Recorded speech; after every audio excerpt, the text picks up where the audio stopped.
everybody, Anthony here with Just Wingin It BBQ. Welcome back. On today's episode, it's going to be all about London Broil. I'm going to show you how to create a delicious marinade that everybody's going to love, and I'm going to show you how to grill it up to perfection. You don't want to miss this one, so stick around, and let's just get to winging it. Alright everybody, first I'm going to show you how to make the marinade for our London Broil steak here. I'm going to start out with a 1/4 cup of balsamic vinegar and a 1/4 cup of olive oil.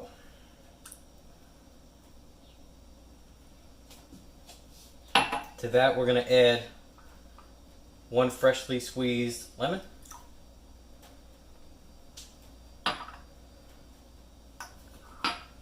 2 tablespoons of minced garlic. Feel free to chop your own. I'm lazy, so I use pre-minced garlic.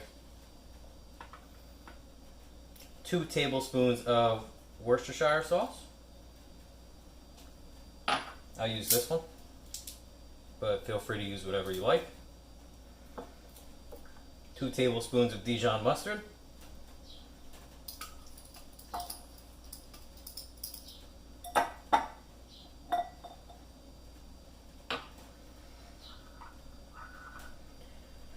2 teaspoons of this kitchen accomplished concentrated beef broth.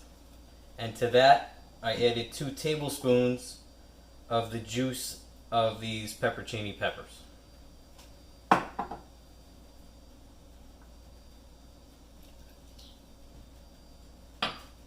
And there's also 2 tablespoons of soy sauce. I use the low sodium soy sauce. You can use a regular one. Feel free to use whatever you have. You just whisk it all together, get it nice and incorporated. And just a little bit of a fact about London Broil. Most people think London Broil is actually a cut of steak, which is not. It's a common misconception. London Broil refers to the type of cooking method. Normally it's obviously broiled under high heat. So if you get a London Broil, it could be a flank steak, it could be a top round, which is what this cut is. That's the most common cut here in the US for a London Broil.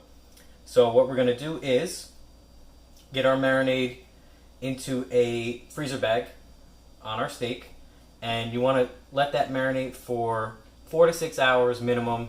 Overnight is preferred because London Broil does tend to be a tougher cut of meat, so we really want to let the vinegar and the lemon and all of our other spices in our marinade penetrate and get it nice and tender before we throw it on the grill. So we'll check back with you when it's all marinated up, and we'll show you how we're going to cook it. Alright everybody, we let our London Broil marinate overnight. I have it resting on the counter here next to me.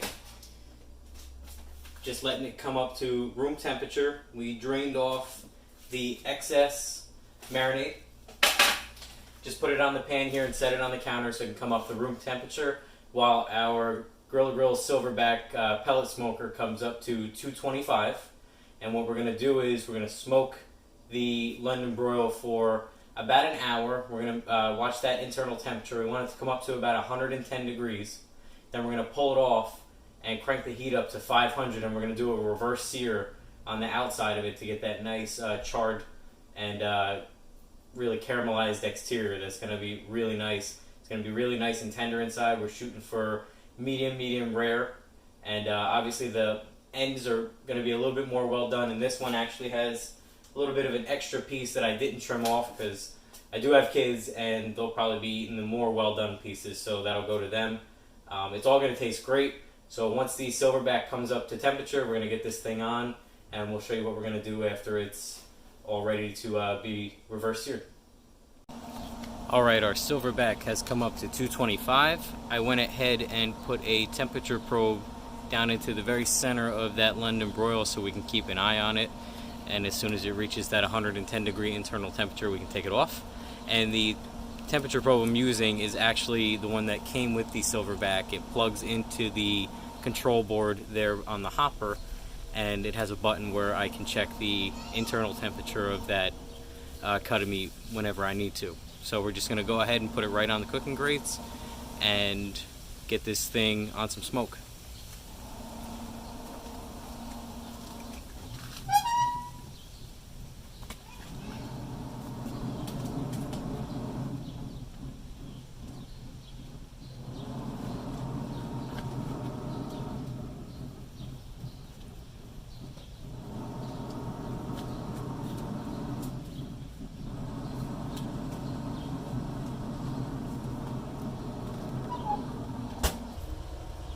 Alright everybody, our London Broil came up to 110 degrees internal.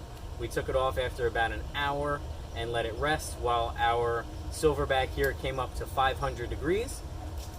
And I was joined by my lovely assistant, Miss Brooklyn here. Looks like she just got out of the swimming pool. Say hello. Hi. So now that the Silverback's at 500, what we're going to do is get a nice sear on this steak. About 6 minutes on each side, and in between at the halfway point, 3 minutes, we're going to give that steak a little bit of a twist to get those nice grill marks on it. And you can absolutely sear on this grill. I've done it before. I'm going to show you that it's going to come out great. I don't have grill grate, so this is strictly this pellet grill cranked up as high as it can go. We're going to show you the beautiful sear marks you're going to get on this thing.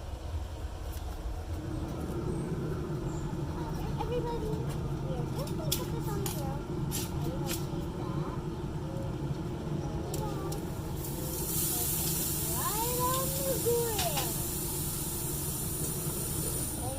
So we're just going to let that go, and then we're going to do that twist after 3 minutes, flip it, do the same thing on the other side, and we'll show you the end result.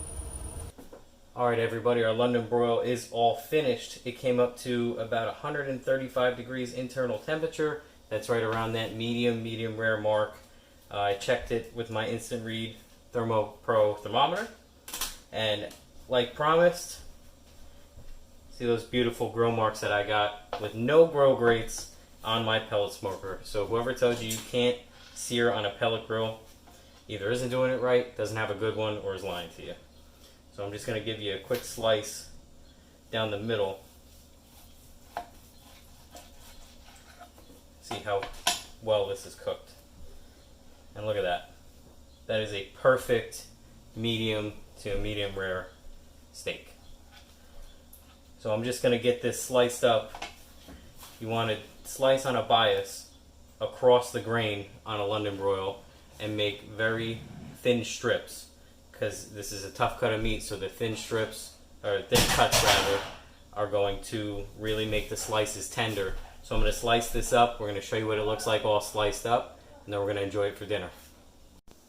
Alright everybody, we are all sliced up and ready for dinner. Here it is. It looks delicious. It smells delicious. Now we're going to see if it passes the taste test. Okay. I am going to do the taste test because I'm a good taster. Super moist, super tender. And super duper good. Delicious. It passes the kid test, so it's kid approved. Thanks for watching. I hope you guys liked the recipe and the video. Let me know in the comments if you end up trying it, if there's anything you did differently. Please remember to like and subscribe, and there's going to be links in the description of this video to my other social media accounts. And guess what, guys? Later on, you can see me in only one video. And my video's coming on now. Like I said, this is a real cooking show. My son's in there doing whatever he's doing with the lightsaber. He wants to make some more videos, so it is what it is. That's what Just Wingin' It's all about. So I hope you enjoyed it. Come back next time. Just keep winging it. And just keep winging it. That's right. Bye, guys. Thanks for watching.